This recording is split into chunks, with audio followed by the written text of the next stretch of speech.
Quanto mais nós conhecemos a palavra, mais nós nos comprometemos com o reino de Deus.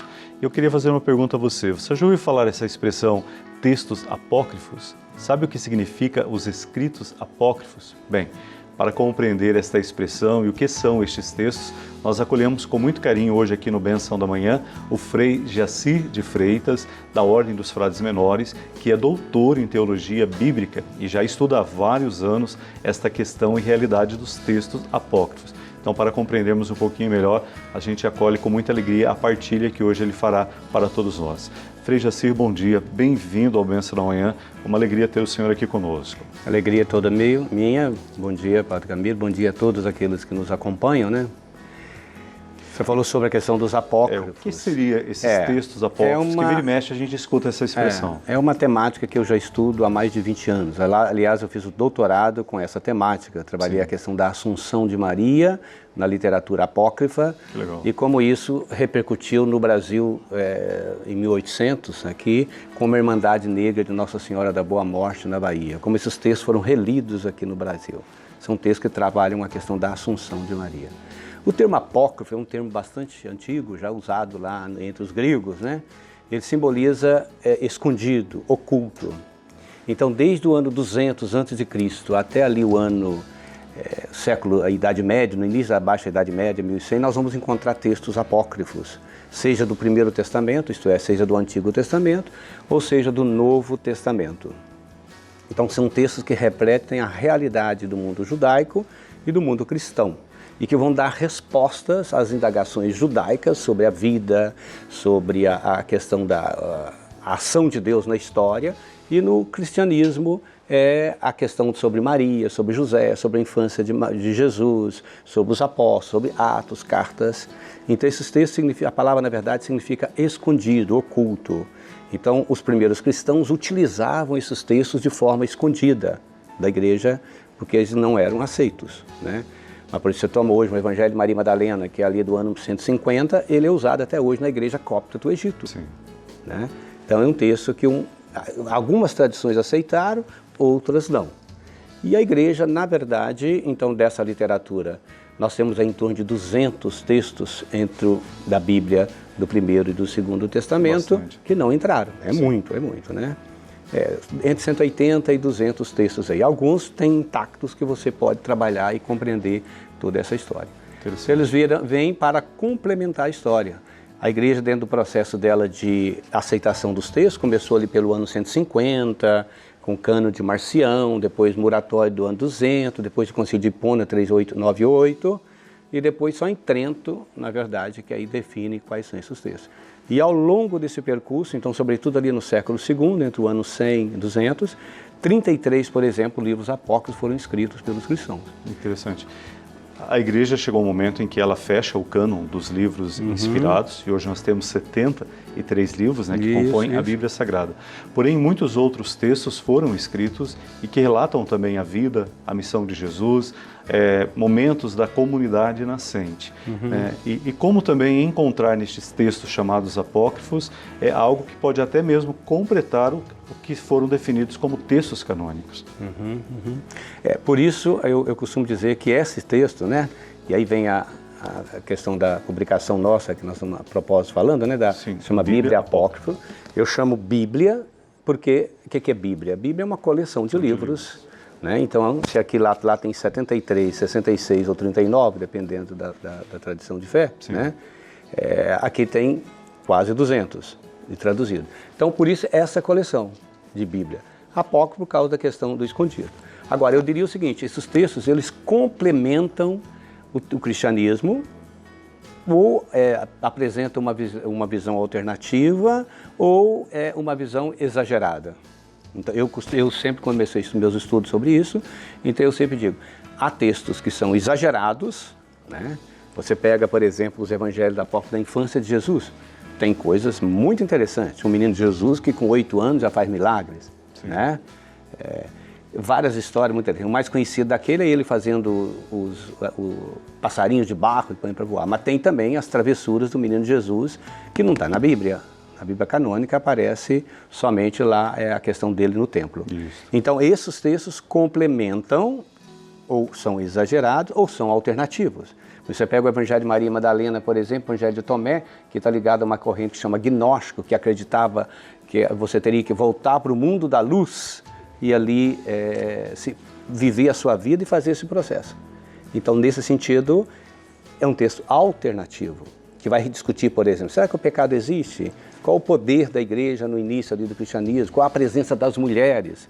Que até no século II ela tinha uma presença marcante, e depois ela, com Santo Irineu ali, não vai permitir mais dar poder às mulheres, né? Perfeito. Então isso... E é interessante que você mencionou há pouco, que muitos desses textos apócrifos as igrejas ortodoxas usam, tanto na sua teologia bíblica, bem como também na própria liturgia, né? Porque elas entendem que há uma veracidade histórica, comunidades que experimentaram a mensagem do Evangelho e que acabaram vivendo essa mensagem e a relataram de formas diversificadas.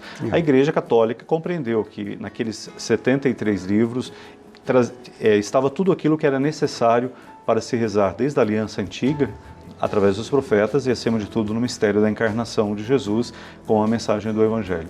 Mas como hoje, principalmente quem estuda, né, a Bíblia, os exegetas, aquele que tem esse ímpeto, como estes textos podem nos ajudar, tanto num conhecimento maior da própria mensagem de Cristo, o Evangelho, que para nós cristãos é o coração da palavra, mas também como alimento para a própria fé. É um detalhe muito... A descoberta desses textos, eles são instigantes. Sim. Eles trazem para nós um desafio.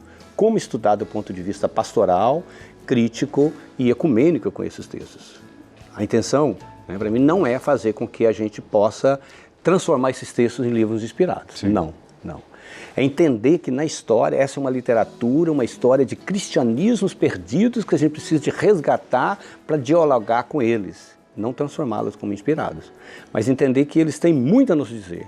Esses textos influenciaram não só na vivência da fé e continuam hoje. Por exemplo, Jesus esteve no Egito. Aqui a gente traz toda essa história contando Sim. a presença dele no Egito em 15 lugares. E como é que se deu isso? Então, como compreender o que complementa esses textos para a nossa fé e entender como eles influenciaram na história. Divina Comédia tem a presença dos apócrifos, né? Legenda Áurea, em toda a história. E eles estão, então, no imaginário da catequese dos nossos... A devoção católica, por exemplo, mariana, é muito mais apócrifa do que canônica. Sim. Tem Assunção de Maria na Bíblia? Não tem. Está aqui, a igreja, inclusive, utilizou desse texto. Nós professamos na nossa fé, Cristo desceu aos infernos. Então tem um evangelho, a descida de Cristo aos infernos, que ajudou a igreja a fundamentar o dogma, o nosso credo. Então é um mundo assim fascinante, sabe? Mas você tem que ler como literatura. Então, por exemplo, eu aqui tentando nessa produção de tradução, né, recolhi aqui 5 evangelhos, fiz uma grande introdução sobre o que é essa literatura, tanto do Primeiro como do Segundo Testamento. A proposta depois é lançar um outro também com Bíblia Apócrifa, Primeiro Testamento, com a editora Voz, isso daqui. Então, traduzi aqui, um longo, quase 10 anos de trabalho. Imagina. 6 evangelhos sobre a infância, 5 evangelhos sobre a vida de Maria, que é fantástico, né? A história de José o Carpinteiro, está aqui. Cartas, tem várias cartas. Carta de São Paulo aos Laodicenses, cartas entre Paulo a Sêneca. O original desses textos, a maioria estava em hebraico ou já tinha muitos textos em grego? Não, esses textos você tem muitos, por exemplo, os Atos dos Apóstolos, que eu traduzo aqui, em latim, grego, certo? Alguns em hebraico, mas a maioria é grego, latim e assim por diante. Os mais antigos em grego. Ou o copta, que é uma língua do Egito, né, tradução aí. Então a gente recorreu a todos esses textos originais e as traduções deles para as línguas modernas, do francês, inglês, alemão, espanhol, e a gente foi trabalhando, reduzindo. E eu fiz uma tradução bem simples para que as pessoas... Fácil leitura, né? Para que as pessoas possam, a pessoa mais simples poder ler. Compreender, entender. Não é uma edição crítica, mas é uma edição que vai te deleitar. Legal. E nessa Bíblia Sagrada estão quantos livros? Nessa aqui, apócrifa? Isso. Essa aqui, então, tem 67 livros traduzidos, né? Depois eu tenho comentários a mais 40 pequenos, porque nem todos os livros a gente tem, por exemplo, eles na íntegra. Sim. Então eu escolhi, dando uma sequência histórica, primeiro Evangelho da Infância, anos 170, né? Evangelho do Pseudo Tomé, na infância, Evangelho Natividade de Maria, que é muito interessante, né? Então a gente foi Bacana. selecionando conforme a época, conforme o tempo, para dar essa leitura sequencial para as pessoas. É Maravilha. um desafio. A editora Voz topou para publicar. Voz que publicou. Voz maravilha. que publicou. E já estão nas livrarias. Eles estão disponíveis, né? Você pode ver no site da editora Vozes, né? Ou qualquer uma dessas livrarias, Amazon, Mercado Livre, todo lugar que você encontra aí ou nas livrarias. Perfeito. Né? Os lançamentos estão previstos, a gente está começando para lançar agora. Dia 17 eu vou lançar lá em Minas, em Divinópolis. Dia 1º de abril em Belo Horizonte.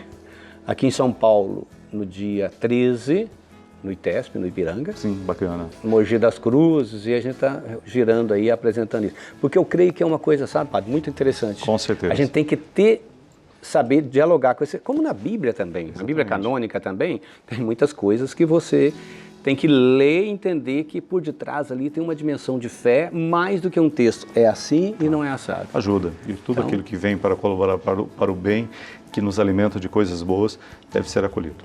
Frei, parabéns pela sua dedicação, pela sua pesquisa, e que Deus abençoe cada vez mais esse seu estudo e que realmente esses textos possam contribuir bastante aí para a nossa esperança cristã. É isso. Gratidão. É isso que eu acredito, né? Que possa alimentar a nossa fé, a nossa esperança e nos dar essa condição de uma visão crítica, ecumênica doida. Perfeito. Né? E eu tenho na internet também, padre, um canal chama Bíblia e Apócrifos com Frei Jacê. Se alguém quiser buscar lá, tem muito na playlist, muitas coisas interessantíssimas sobre essa literatura. Perfeito. E vários livros, outros publicados também pela editora Voz, comentando esse texto. Maravilha.